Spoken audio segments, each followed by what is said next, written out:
dengan misi tajdid atau pembaruan. Karena Muhammadiyah itu bermisi dakwah sekaligus tajdid. Ya. Harus ada pembaruan-pembaruan, tidak boleh kemudian tetap. Kalau dulu Rasulullah pakai unta, ya sudah dakwahnya pakai unta. Tidak bisa sekarang ini. Ketika kita harus berdakwah kemana, harus dengan pesawat, ya harus dengan pesawat. Harus dengan kereta api, tidak lagi kemudian dengan unta.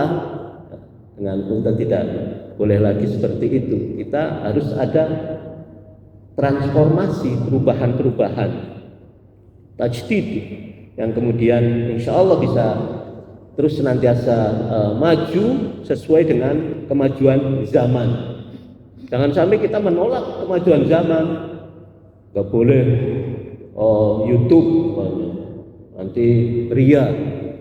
Nah, bagaimana kemudian yang ria justru mereka yang kemudian tersebar viral justru yang negatif-negatif.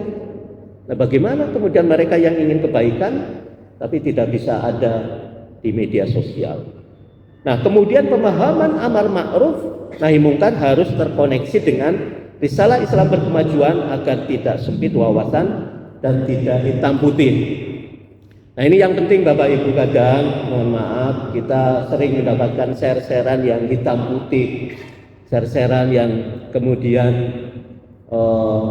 barangkali apa yang ada di dalam Al-Quran atau hadis secara saklek saja, tidak mengetahui bagaimana konteks sosialnya, bagaimana kemudian secara filosofinya, secara psikologinya, bagaimana. Nah, itu tidak sempit wawasan, ya, tidak hitam putih. Nah, ini nanti ada contoh-contohnya Bapak Ibu yang di belakang nanti. Kemudian keempat, implementasinya mesti dikaitkan dengan pendekatan keislaman dalam Muhammadiyah yang memerlukan pendekatan bayani, burhani, dan irfani secara terkoneksi. Ini saya kira nanti untuk bayani, burhani, irfani ini butuh kajian yang mendalam.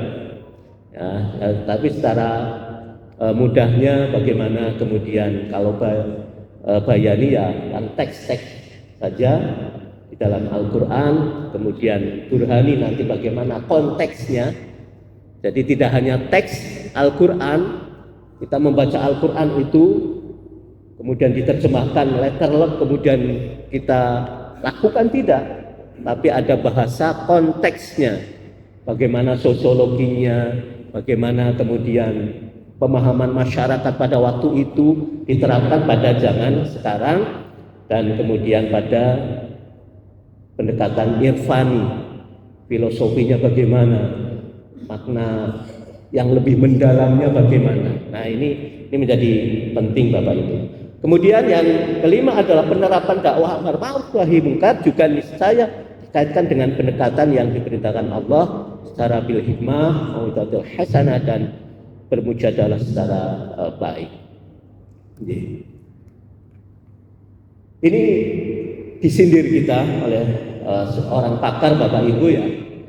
Ini seorang profesor Harvard, ini menulis buku The Death of Expertise, Tom Nichols.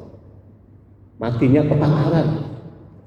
Ya, jangan sampai Bapak Ibu Yun Sewu insya Allah punya pemahaman lebih, punya pemahaman di samping mungkin dengan umat yang lain, dengan tetangga yang lain, itu Bapak Ibu punya kelebihan-kelebihan, ataupun bahkan sudah sampai pada doktor, sudah sampai pada profesor, tapi kemudian kepakarannya mati. Itu jangan sampai, keahliannya malah mati. Ini disindir oleh Tom Nichols, bahwa revolusi digital, media sosial, dan internet itu kadang hanya memenuhi hasrat heroik, menarik dorongan narsisme yang kuat pada banyak orang. Nah, ini jadi kita diminta untuk kemudian tampil di media sosial, jangan sampai kemudian kita malah mati kepakaran kita. Yang tidak pakar justru tampil, justru viral, ya, tapi yang pakar-pakarnya di bidang keilmuannya justru malah tenggelam. Nah, ini menjadi perhatian kita ini. Nah, berada pada masa yang sangat berbahaya, banyak orang yang memiliki begitu banyak akses pengetahuan, tapi sangat enggan mempelajari apapun termasuk gejala menolak saran para pakar. Nah ini, Bapak Ibu kadang kita kemudian googling ya, kita belajar tidak dari para pakar, tapi googling aja kemudian ada ChatGPT, ada AI, itu tidak belajar dari para pakar, tapi belajarnya dari media sosial. Kepakaran sepertinya sudah tak diperlukan ini di internet ini. Nah ini hati-hati. Ketika harus mencari tahu tentang sesuatu, kita tidak lagi berkonsultasi dengan para ahli, dengan para pakar di bidangnya sebagai sumber terbaik yang ditemukan. Kemudian posisi pakar yang dulu di puncak piramida keahlian, kemudian dianggap sejajar dengan orang awam. Ini kan sangat tragis ya Bapak Ibu ya. Pinter-pinter, para mubalik, para profesor, itu kemudian kepakarannya seolah-olah tidak diakui, tidak dicari. Justru yang dicari adalah orang-orang awam yang kemudian viral. Ini sindiran dari Tom Nichols. Bahkan timbul keyakinan tidak rasional bahwa semua orang itu sama pinternya. Jadi dianggap sama, wah profesor, tapi tidak ada kepakarannya di internet, di media sosial. Maka ini menjadi memperlemah kemampuan orang ataupun termasuk intelektual. Nah, ini. Bapak Ibu, ini yang harus kita waspadai. Euforia media sosial yang mempengaruhi hidup manusia, maka ditandai dengan ketidakmampuan kolektif untuk membedakan antara yang informatif dan spekulatif, yang proporsional dan yang berlebihan, antara yang bohong dengan yang fakta itu hampir sama kalau di media sosial. Pokoknya di-share saja itu terus-menerus, akhirnya yang hoax, yang bohong bisa menjadi benar, sedangkan yang benar bisa menjadi tenggelam. Nah ini media bahaya sekali, kita sangat takut, sangat waspada terhadap hal ini. Kebaikan-kebaikan justru tenggelam, yang kemudian viral adalah keburukan.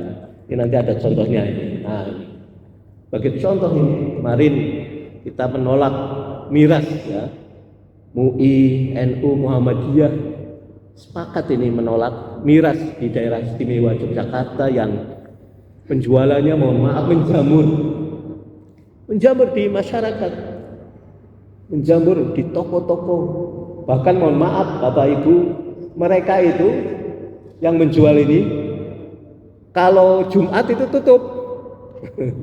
Jumat tokonya tutup, kemudian apa? Memberi Jumat berkah. Coba memberi Jumat berkah, memberi konsumsi di masjid-masjid dari hasil penjualan miras. Itu kan aneh. Nah kita ya ikut makan, berarti ikut makan miras ya, ikut minum miras. Jadi penjualannya itu malah kemudian mereka membantu masjid-masjid untuk Jumat berkah.